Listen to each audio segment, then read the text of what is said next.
Come laugh, learn, and love with us, your hosts, Peter and Teresa Martin. We're going to share stories, insights, everything on how to strengthen your marriage. We're going to have a lot of fun because we've got wisdom to share as long as it's shared with humor and maybe a glass of Italian red. Join us now for the next episode of Love That Lasts.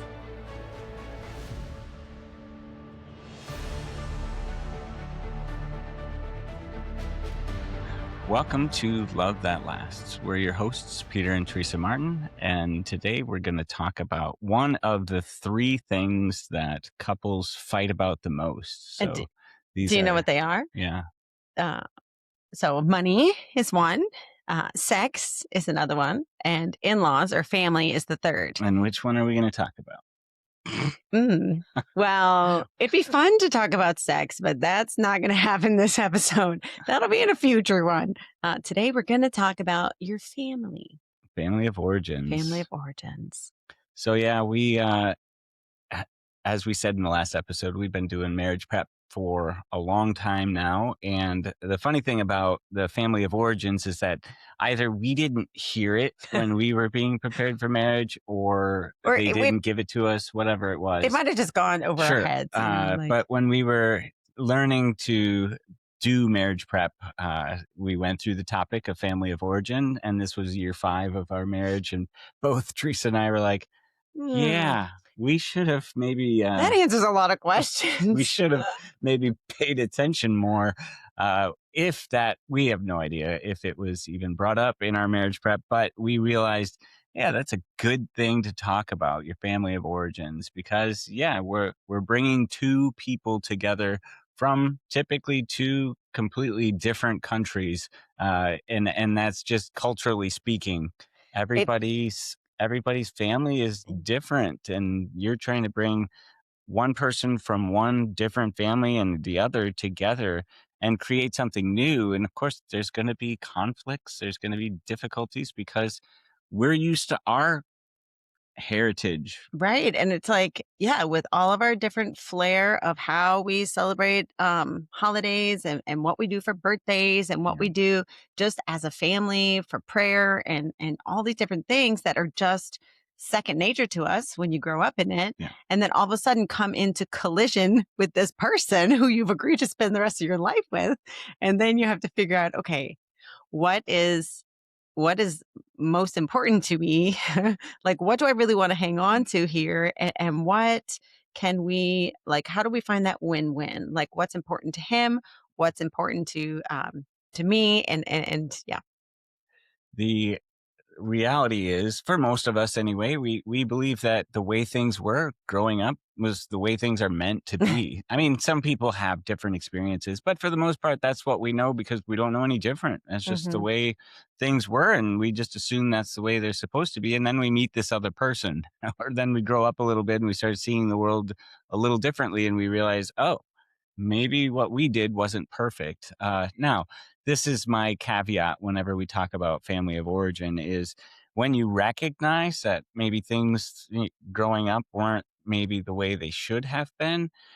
I always say, don't judge your parents, your siblings, the people in your care were doing the best that they could, and they were making the decisions that they thought were the best.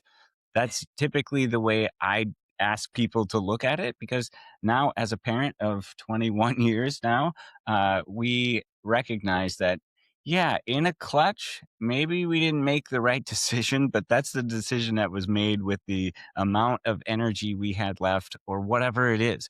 We just recognize and that, as much goodwill as we can yeah, muster. absolutely. No, and we I mean, failed parenting plenty of times. Parenting is hard, and you're not always perfect at it, and sometimes maybe you make mistakes, and guess what, we can always correct those mistakes and ask forgiveness and whatnot. But when it comes to looking at your family of origins or looking at your spouse's family of origins, just recognize that they were doing the best that they could, and the decisions that were made, that they wanted what was best for their children.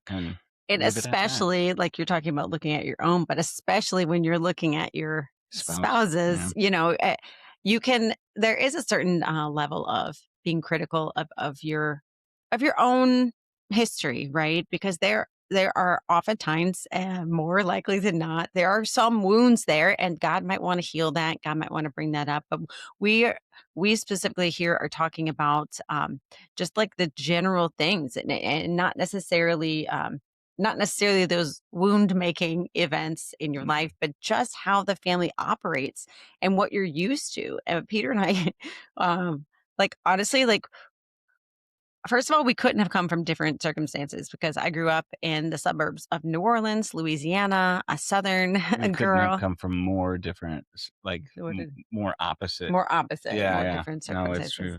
And Pete was a farm boy, Wisconsin, and part our differences, we're going to get into that, but like they attracted us to each other.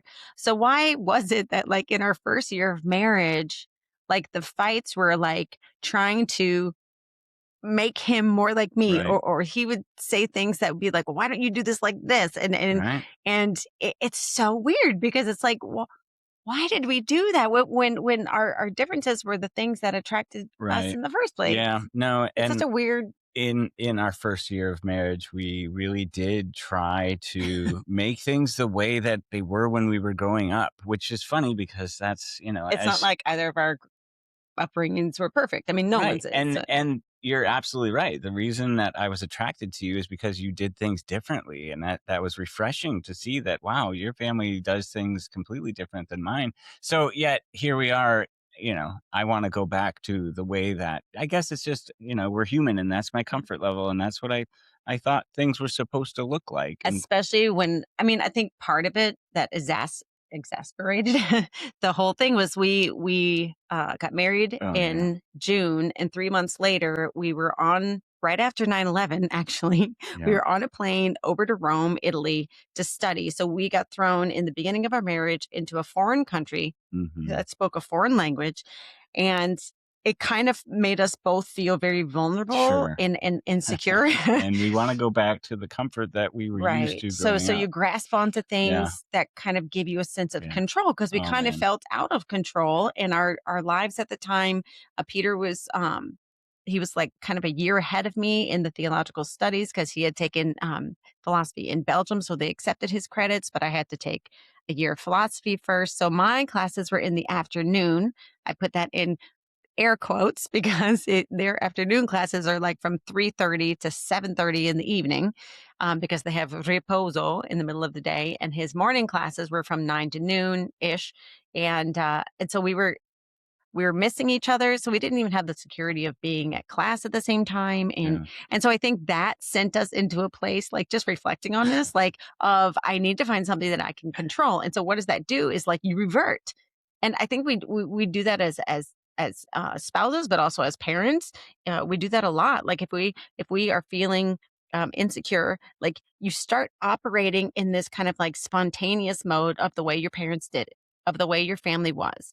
And so, what's important is for us to kind of look at our family of origins so that then we can decide whether we want to go into that Right. mode or Yeah. not. Yeah. And that I was gonna say that's the thing, when you're just starting out, you don't want to offend the other one necessarily. So you don't necessarily want to have a conversation about expectations. How should we uh have our apartment, for example? Does it get cleaned once a week, or do we just kind of keep it clean the whole, like, who does these? You don't want to have those conversations because, first of all, at least judging from my experience, you feel like you've got it down and the other person needs to be corrected. And Or so, needs to loosen up. or whatever. Yeah. So I just think, it's funny because you're just starting out in your relationship, and unless you've had somebody to really give you the example of a good, healthy marriage, you're just kind of walking around in the dark. You're like, I don't know. Are we supposed to talk about who takes out the trash? Is that a conversation that needs to be had? Well, in our case, yes. Apparently, it should have been had. So, I grew up in like I said, in the South, and for whatever reason, in my family, we had boy jobs and girl jobs. Maybe it was because there were three girls and three boys, so I don't know. But I never had to take out the trash. That was an icky boy job. Mm. And I helped my mom in the kitchen. I helped set the table. I did that, but I didn't have to take out the trash. So when I was married, I just assumed that there is a man in my life, so I Mm, do no longer have to take out the trash. And that was something that it was an expectation based on yeah. my family of origins, but I didn't voice it, which No, caused problems. no, because after a while, you're a newlywed and you want to be the man, and so I was doing all the things, and then probably month 3, maybe 4, uh, and It I was realized probably before that, I realized, wait a minute, I'm the only one doing the some trash. of these things around the house. Why? So I grew up on a farm where everybody did everything. So when the chores needed to be done, we all had maybe our chores, but everyone went out and did chores. When the hay needed to be made, everyone was out there making hay. It didn't matter if it was my sister or myself. So that's where I grew up. So then finally, I started playing the game that evidently is universal, and that is the let's see how much You can garbage. stuff into the And can. then you start playing the whole Jenga, where you just start stacking it to see, okay, that didn't fall, so that's still in technically. And I did that to see, will she ever take the trash out? You guys. And here I'm like, what is wrong with him? Why isn't he taking the trash out? And we're not communicating about this at all. And we're both like seeding these like mean thoughts Right, about each yeah. other. And it was probably the stench or the flies, maybe the mice. I don't know what it was, but we finally Eventually it had to burst. talk about it. And I'm like, and so then I just explained to him, I was just dumbfounded. I'm like, I don't understand why I would take the trash out. And I explained to him all these things. And then he was like, oh, all right, I'll take it out. Right. And had no idea that this was a boy job. I just thought it was something that people did when it was ready for, when it was ready to be taken to the dumpster, that we wrap it up and take it. And my argument in my head, because of course I wouldn't talk to her about it, was we both leave the apartment and walk past the dumpster in the same way. Like she's highly capable of tying that bag up and taking it down. So why am I doing it all? But the reality is, we just hadn't talked about, what the expectations were and what our families were like growing up. Well, exactly. And in the end, like when Pete understood, he was more than willing to like love that about me. But he just, Satan can get in there and it is the evil one who like Yeah. puts these little thoughts of division because Satan hates healthy marriages. Mm, Because again, like if any bit of theology of the body that you do know, you must understand that your marriage reflects the love of the Trinity to the world. So a mhm. healthy marriage is Yeah. going to image God to the world. Okay. So the more that you do talk and you do communicate and you bring these things up, the more that God can shine through and God's love and joy can shine through.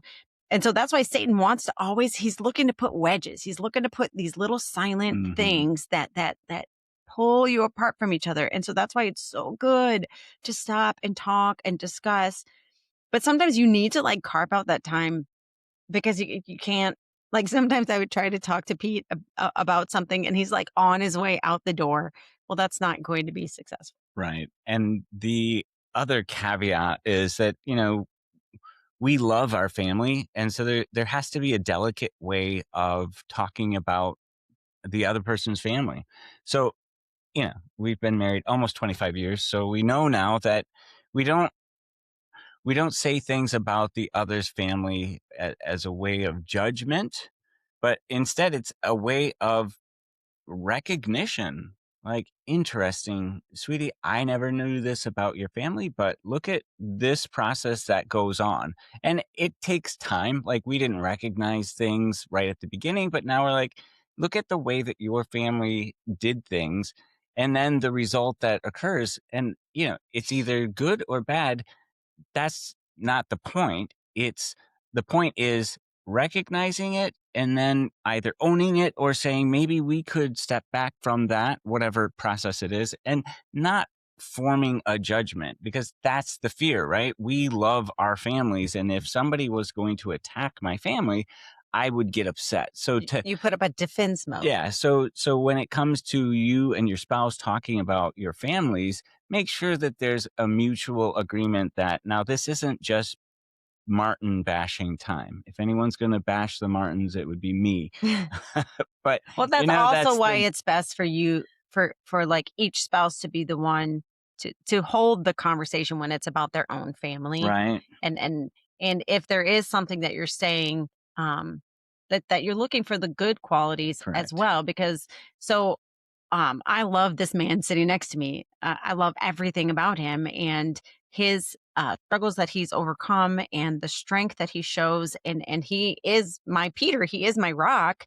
And that he gets from his family. Mm, And the good, the bad, the ugly, like he is who he is because of his family. And so yeah. there's something that we both like treasure. Right. And I am who I am because of my family, good, Right. bad, and ugly. Like, and so there's something that honoring that Yeah. God tells us to do about your honor your mother and father. I believe that that is because there's something precious about that. Right. But that doesn't mean that we can't kind of step back and say, okay, that was our family of origins. Now, what does our new family, this family, between us, Hmm. between our kids, we get to choose Right. which part of those things to emphasize, which part of those things to maybe let go of if they don't fit where God is calling us to. And Yeah. we've said it before, but the JB2 loves to say work and rework. Yeah. So what you choose for your family this year might change a little bit what you're going to choose next year. It's okay. It's I think sometimes too, when we think of like what we want to do, there is a fear of kind of making a mistake, Mm, yeah, I might be getting ahead of myself here, but even just like homeschooling or sending your kids to school or whatnot, like just it's okay to make a mistake. yeah. So like it's okay to try something, and even if like our first year we tried to hit all the families over Christmas. The very first year we were married, we Yeah. flew back from Rome. We went to I think we went to Louisiana first, then we flew up to Wisconsin, and then we flew back down to Louisiana, and then we flew back to Rome, and it was just we are never going to do that again. um, but we tried it, and that's okay. And it totally failed because we were absolutely exhausted, and that was not. And it was just us then. We didn't have any kids yet, and but that's you can't be afraid to just try something. If God's putting it on your heart to say, you know what, maybe this holiday we can try this, or maybe we can try this out, and then you might be like, actually, eh, let's forego doing that kind of celebration and try this year, and that's okay. Yeah. And I don't know if it's always been this way, but I think at least from the families that we've talked to, this is more and more common, and that is the pressure from both of your families. So it wasn't Teresa and I as much as it was our families and their expectations on us that, oh, we do Thanksgiving this year, so you have to be there. And without that freedom of saying, well, actually, we have her family as well. And so there was that pressure. And we've heard that we were not alone, that there is pressure from the family. And so what we would suggest is just recognizing, so that dilemma that Teresa and I, we tried to do it all. We wanted to be there for everything. It was too much. So then we weren't really there for anyone because we were ragged and we were tired. And so that there's a way of lovingly putting forth the expectations and saying, listen, this year we're going to do Thanksgiving, Christmas, Easter, whatever, at this home, and then we'll be home at this holiday, whatever it is. Make those expectations, but then lovingly say and we're doing this not to be away from you, but so that we can be more present to you. So hopefully you can see that, there are ways that you can love even in the difficult situations, even when it feels like you're being unjustly attacked because you didn't spend enough time or whatever it might be. That I know families are complicated, right? And that is universal. And you can, but I firmly believe that you and your spouse, that's your commitment now, and allow yourself to Mm, let go of that have to yeah. from your family of origins. I strongly encourage still visiting them and honoring them and being a part of their lives, but your direction is now with your marriage and your family. Right. Um, but when you evaluate, we said Peter and I couldn't have come from more different circumstances where like opposites attract, right? So my parents were in their 20s, were 20 when they got married, had three kids by the time they're 24. There were seven of us kids total. And so I saw a very young couple as my mom and dad growing up, and they were very affectionate, physically affectionate. I saw a very loving relationship as a little girl, and whereas and Peter saw a different. Yeah. So my parents were much older for that time, and it's not they weren't old, but for that But time, like mid late 30s. people Yeah. weren't getting married in their 30s. And so when I was raised, my parents were um, not retired, but they were much older parents than Teresa's were. So we had different backgrounds there as well. So expectations of public displays of affection, and not even drastic ones, but even just like holding hands or hugging in pub. Like we actually had to talk that through because his resistance to hold my hand, like at first, I interpreted as, oh, he's like backing off liking me, like in our Mm, dating yeah, relationship, and yet no, that wasn't it at all. It was just he hadn't seen it. He hadn't yeah. seen that as okay, like he just hadn't had it like modeled for him as this is the way that couples interact. And then the other thing too, another like evaluating our family of origins is in my family growing up, um, we practiced not yelling. And when I was a little kid, anyway, that my parents didn't raise their voice and they tried to because they both came from louder families and they wanted to not be the screaming family. So we there was an extra effort to not raise your voice. But what that did then was when we were married and Pete raised his voice, all the alarm bells are going off in Mm. my head. And I was like, oh no, our marriage is doomed. Everything's falling apart. Where that's just how his family has conversations. Yeah, and I can clearly remember how I explained it. I'm like, "Teresa, haven't you watched me watch a football game before? Like, this is what we do. We just it's not that I'm angry, it's just that I'm excitingly expressing my opinion of Intense. this." Yeah.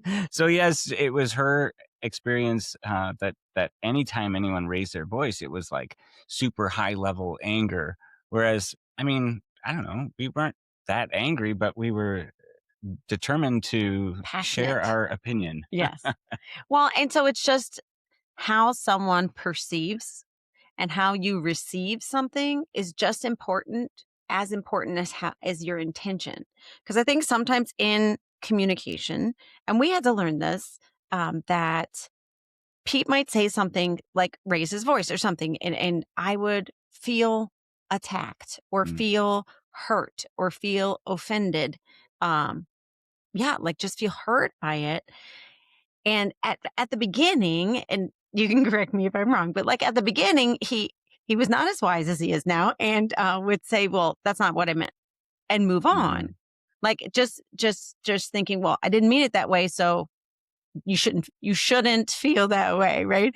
And move on. But now we both have learned to appreciate the fact that even if we don't intend it that way, that person has valid feelings, and so that you need to still listen and hear that and sympathize and make adjustment.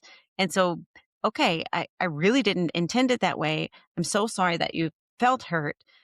So in the future, I'll try to approach it differently since that feels like a sensitive thing. Or maybe even the other side can kind of begin to understand that when Pete raises his voice, he doesn't mean it this way or whatnot. right. But how someone receives something. And so that's why, knowing each other's love language, knowing how they receive is just as important as understanding your own intentions, wouldn't you say? Absolutely. We're going to talk more about the communication and how we were able to finally. So, yeah, Teresa's absolutely right. I didn't know that it was my responsibility because she took things a certain way. In fact, I would balk and say, "Well, I can't control how you receive what I say or how I say it. Well, that's false, right? So that's, I don't know if it's wisdom or experience, but I recognize that, oh, actually, no, I am responsible because there are ways that she receives things I certainly don't, and neither did my friends growing. So I didn't know that, you know, I guess, some people are more sensitive or whatever it was. I didn't know where all this was coming from. So I didn't take responsibility until we learned. And I recognized that, okay, I didn't know that. And I don't mean to hurt you. And so I will change. I won't speak the way I did maybe more freely when we were younger. But yeah, again, it's a difficult thing, but it's good to recognize that, hey, this is coming from her family, but so is all of her personality, and I love her, and so I'm not going to bash, because a lot of times and we've seen this. Unfortunately, we've seen a lot of marriages that have failed, and this is a common reaction is one or the other, sometimes both, will point to the The family of family. origin and take that as the scapegoat and say, "See, it's because of this that your family does or whatever, this trait that your family has, that's why our marriage isn't working." That's But not when true. you but when you take yeah, and when you take the time though to be a student of your spouse, right? And understand where they came from and how they receive things. And so I was, pointing out the ways that I maybe wasn't received well, but now I feel like Pete understands my heart so much so that he takes better care of my heart and my emotions than kind of I do for myself. Mm, Since I'm constantly taking care of the kids and doing these other things, he tends to me and tends to my heart because he's been a student of me and loves on me so dearly. Like I don't know that I could feel more loved because he has, yeah, because he's shown me that. mm. We had one saint that came to mind when it comes to family of origins, and this is Saint Rita of Kasha, Kasha, Kasha. Kasha, sorry. And she had a very difficult marriage in the sense that the husband that she loved dearly came from a mafia family, Hmm. and that family of origin of his constantly caused problems and ended up being the demise of her husband, and that conflict that was part of their family, it ended up becoming something that Saint Rita didn't just hate. Instead, she loved, and she loved her husband first of all, to the point that he was able to reconcile with his family and kind of step away from some of the evil that they were doing. And then too, she loved his family. So her brothers-in-law, uh, she loved them to the point where she would do anything for them, but also just loving them for who they were, not judging them by their actions, which clearly she could have done, right? But she loved them with that kind of agape love where it was clear that, she wasn't trying to get anything, but she just wanted their good. She wanted them to get out of this lifestyle for their own sake. There was um, a disease like leprosy that was hitting the town, and so her husband had been murdered after he had this conversion, and so died in the state of grace. Her two sons also died, and not having murdered anyone, that was Saint Rita's blessing. They got sick before they could, even though the uncle was trying to rope them in. But this same uncle then got this leprosy, and they knew that they shunned Rita, but yet she went when no one else would Mm, to care for him and prayed for him, and yeah. he was miraculously cured. And it was because of Rita's just unencumbered love for him, not condoning anything obviously that they were doing, but just loving Hmm. him and caring for him, that Yeah. he had a conversion and made truce with the other mafia family, whatever. And yeah, no, she's a great saint, and then ended up entering the convent after that. Mm. So if you're So having troubles, Saint yeah. Rita, pray for us. So the moral of the story is, what is your excuse? Are your in-laws in the mafia? I mean, no, it's likely your story is not as harsh as hers, but the beauty of her story is that love that she had, and it wasn't like you can twist it and say, oh well, it was kind of a selfish love because she didn't want to deal with all the repercussions, but obviously she knew about those. It's not like it was hidden from her, and she loved anyway. So that's Yeah. our challenge, is to say, okay, I recognize and I knew some of these things existed in my own family or in my wife's family, but I love my wife and I love her family because that's how she became who she was. So it's not beyond the stretch of the imagination to say that, yeah, sometimes we recognize the things that maybe weren't so good, but we can still love them in that. So find something in your spouse, and talk about it. Take a time to talk about, Yeah. I love this about you. Something that's maybe particularly from their upbringing. Um, so for Peter, um, his parents were so faithful in their Mm. faith, and there was a point, and his mom talks about this, that she was frustrated in the marriage and she was ready to leave. And apparently Pete was just a baby, so he doesn't like remember this, but his siblings do. Where she had her bags packed and was walking down the road, Mm. and they're like, "Come back, mom." And then after that, she and my father-in-law, Mark, decided to go to daily mass. And that faithfulness Mhm. in their faith, Pete has, and that is his strength, and that Mm. is one of the things I absolutely love about him, and that's why he really is my Peter, my rock, because of that steadfast faithfulness. And for your family, the thing that I appreciate the most is that they celebrate. We're from New Orleans, after all. They celebrate so much, and it's not to say that, I lacked that, but growing up on the farm, the chores still need to be done on Christmas. That it's not like you have a day off, but I appreciate their joy of living and that kind of expectation of what are we going to celebrate next, and yeah, I mean, it's not to say that there's anything wrong with my family, but there's absolutely the reality that, I can enjoy their gifts, and that's what brought my wife to me, this expression of that joy of living. And so, yeah, it's a beautiful thing, and it is who we are. And even if Yeah. it's a difficult thing, we're called to love, and it can be hard, but that we've got lots of saints that have gone before us. Yeah, and ah, you guys, God is so good. And it's a matter of recognizing that real, loving each other in the real, and that draws us closer to that ideal. Mm. And not just this ideal of like a holiness factor where we can check all the boxes and be like, "Oh, look, now I'm holy." No, an ideal is that you're so close with Jesus that that joy is just effervescent and just flows from you.